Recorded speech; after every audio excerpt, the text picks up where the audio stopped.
ఉన్న వెంకటేశయ్య. కన్యా లగ్నం, కన్యా రాశి.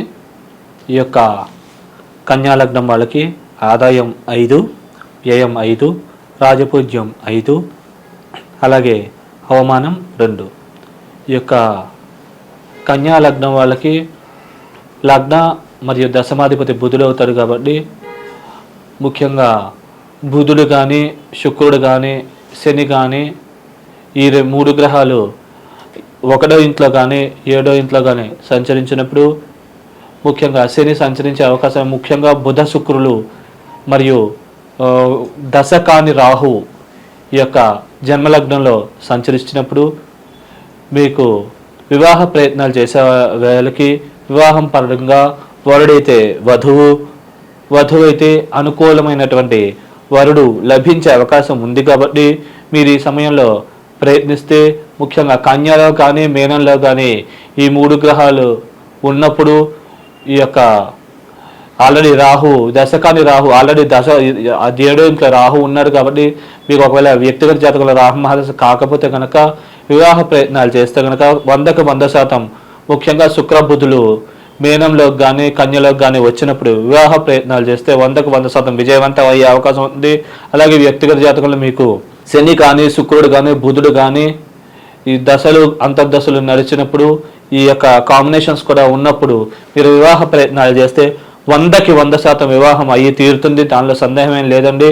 అలాగే ఈ యొక్క శని మరియు శుక్రుడు మరియు బుధుడు ఈ 2 గ్రహాలు కూడా ఈ యొక్క కన్యలో కానీ మరియు మేషంలో కానీ సంచరిస్తున్నప్పుడు కుటుంబాభివృద్ధి, ధనాభివృద్ధి బాగా అధికంగా కావడం, సంఘంలో పేరు ప్రతిష్టలు, గౌరవ మర్యాదలు బాగా పెరగడం, ఇట్లాంటి పరిణామాలు జరిగే అవకాశం ఉంది. బుధుడు ముఖ్యంగా సంచరిస్తున్నప్పుడు కోర్టు మరియు న్యాయ సంబంధం విషయాల్లో అనుకూలమైన ఫలితాలు, తీర్పులు ఇట్లాంటివి వచ్చే అవకాశం ఉంటుంది. సంఘంలో పేరు ప్రతిష్టలు, గౌరవ మర్యాదలు ఇట్లాంటివి బాగా పెరిగే అవకాశం ఉంది కాబట్టి మీరు పరిపూర్ణంగా ఈ సమయాన్ని ఉపయోగించుకుంటే పరిపూర్ణమైన ఫలితాలను మీరు పొందగలుగుతారు. అలాగే ఈ యొక్క బుధుడు కానీ, శుక్రుడు కానీ ఈ యొక్క మిథున రాశిలో, ఈ యొక్క వృశ్చిక రాశిలో కానీ మరియు వృషభ రాశిలో కానీ ఉన్నట్లయితే కనుక, ఆ సమయంలో సంచరిస్తున్నట్లయితే కనుక వాక్కుపరమైన అభివృద్ధి, సభలలో బాగా ప్రసంగించగలగడము, సోదర సోదరీ వర్గీయుల సహాయ సహకారాలు, బంధువర్గీయుల సహాయ సహకారాలు పరిపూర్ణంగా లభించడం, తండ్రి తరఫుకు సంబంధించి పూర్వీకుల ఆస్తి సంబంధించిన సెటిల్మెంట్లు ఏమైనా ఉంటే కనుక అవి బాగా సెటిల్ అయ్యి కొద్దిగా ధనం మనకి మంజూరయ్యే అవకాశం పరిపూర్ణంగా ఉంటుంది. కాబట్టి ఈ సమయంలో ప్రయత్నిస్తే 100కి 100% ఫలితాలు జరిగే అవకాశం ఉంది. దశలు కానీ అంతర్దశలు కానీ ఈ యొక్క దశలు నడుస్తుంటే కనుక ఈ ఫలితాలు పరిపూర్ణంగా జరిగే అవకాశం ఉంటుంది. అలాగే ఈ యొక్క బుధ శుక్రులు ఈ యొక్క మిథున రాశిలో కానీ లేకుండా ధనువు రాశిలో సంచరిస్తున్నప్పుడు భూములు, స్థిరాస్తులు వాటి యొక్క విలువ బాగా పెరుగుతుంది. అలాగే సుఖ సంతోషాభివృద్ధి, తల్లికి ఆరోగ్యం బాగా మెరుగుపడడము మరియు వృత్తిపరంగా అభివృద్ధి, వ్యాపారస్తులు వ్యాపారాల్లో బాగా లాభాలు గడించగలగడం, కొత్తగా వ్యాపారాలు ప్రారంభించే వాళ్ళు వ్యాపారం చేసిన కొత్తల్లోనే బాగా సక్సెస్ అవ్వడం, ఇట్లాంటి పరిణామాలు బాగా జరిగే అవకాశం ఉంది. ఉద్యోగాల్లో కూడా ప్రమోషన్లు, ఇంక్రిమెంట్లు మరియు అనుకున్న ప్లేస్కి ట్రాన్స్ఫర్లు ఇట్లాంటివి తొందరగా లభించే అవకాశం ఉంది. నూతనంగా ఉద్యోగాల కోసం ప్రయత్నించే వాళ్ళకు కూడా ఈ సమయంలో ప్రయత్నిస్తే 100కి 100% ఉద్యోగాలు వచ్చే అవకాశాలు పరిపూర్ణంగా ఉంటాయి. అలాగే ఈ యొక్క మకరంలో కానీ మరియు కర్కాటకంలో బుధుడు కానీ శుక్రుడు కానీ సంచరిస్తున్నప్పుడు విద్యార్థులకి విద్యలో మార్కులు బాగా ఎక్కువగా రావడం మరియు లాభాభివృద్ధి, ఆకస్మిక ధనప్రాప్తి, ఆకస్మిక ధనపరమైన వ్యావహారిక పరమైనటువంటి విజయాలు లభించడం, ఇట్లాంటి పరిణామాలు జరిగే అవకాశం ఉంది. ఏవైతే చదువుతారో అవే ఎగ్జామ్స్లో వచ్చి అధికంగా మార్కులు సాధించగలగడం మరియు హ్యాండ్ రైటింగ్ బాగా మెరుగుపడడం, బుధుడు లిపికి కారణం కాబట్టి 5లో బుధుడు ఉంటే కనుక హ్యాండ్ రైటింగ్ బాగా ఇంప్రూవ్ అవ్వడం, ఇట్లాంటి పరిణామాలు పరిపూర్ణంగా జరిగే అవకాశం ఉంటుంది. కాబట్టి సద్వినియోగం చేసుకుంటే తొందరగా ఇంప్రూవ్ అయ్యే అవకాశం పరిపూర్ణంగా ఉంటుంది. బంధుమిత్రుల సహాయ సహకారాలు కూడా పరిపూర్ణంగా లభిస్తాయి.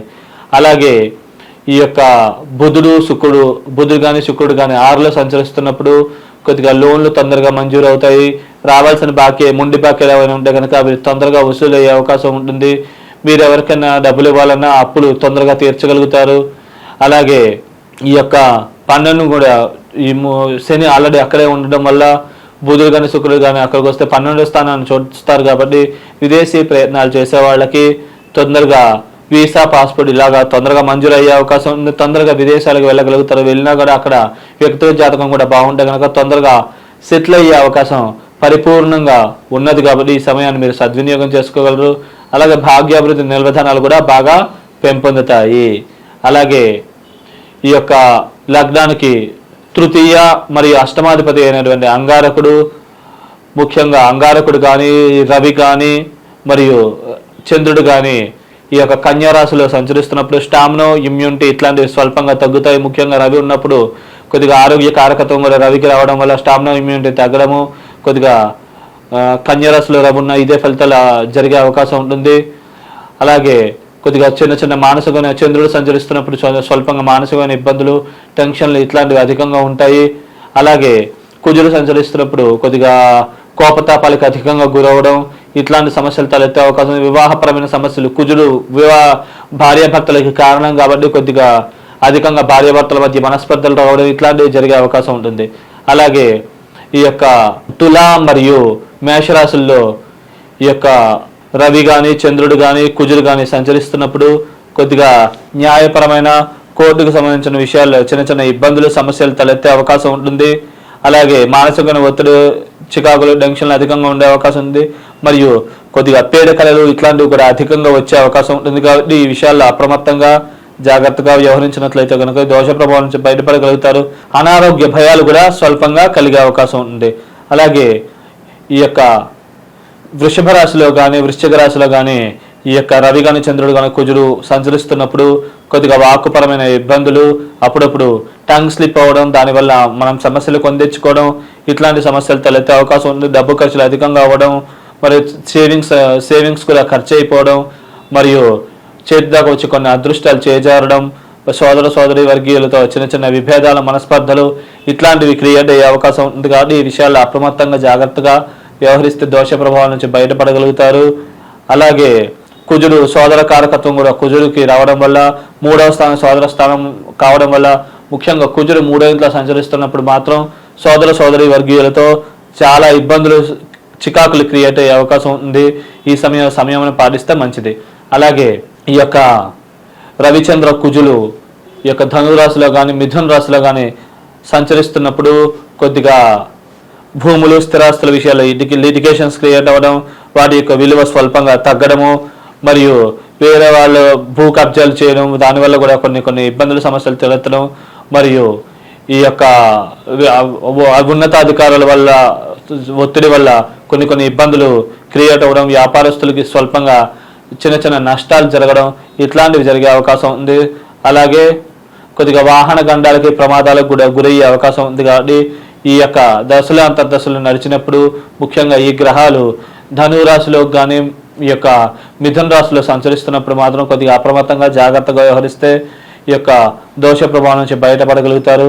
అలాగే ఈ యొక్క రవిచంద్ర కుజులు విద్యాస్థానంలో 5లో కానీ 11లో కానీ సంచరిస్తున్నప్పుడు ఈ యొక్క విద్యార్థులకు మార్కులు తక్కువ రావడం, మెరిట్ తగ్గడము, మరియు చేతి దాకా వచ్చి కొన్ని లాభాలు మిస్ అవ్వడం, కొద్దిగా వ్యసనాలకు గురవడం ఇట్లాంటి పరిణామాల వల్ల కొన్ని ఇబ్బందులు, సమస్యలు తలెత్తే అవకాశం ఉంది. కాబట్టి ఈ సమయంలో కొద్దిగా జాగ్రత్తగా వ్యవహరించగలరు.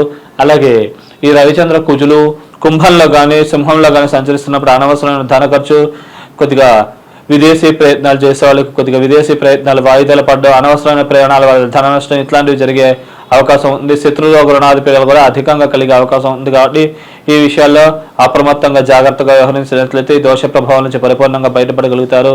అలాగే ఈ లగ్నానికి యోగకారకుడైనటువంటి శనీశ్వరుడు, పంచమ షష్టాధిపతి అయిన శనీశ్వరుడు ఈ యొక్క 6వ ఇంట్లో ఉండడం వల్ల కొద్దిగా శత్రురోగ రుణాధిపతులు తక్కువగా ఉంటాయి, లోన్లు తొందరగా మంజూరు అవుతాయి, చేసేది సద్వినియోగం అవుతుంది.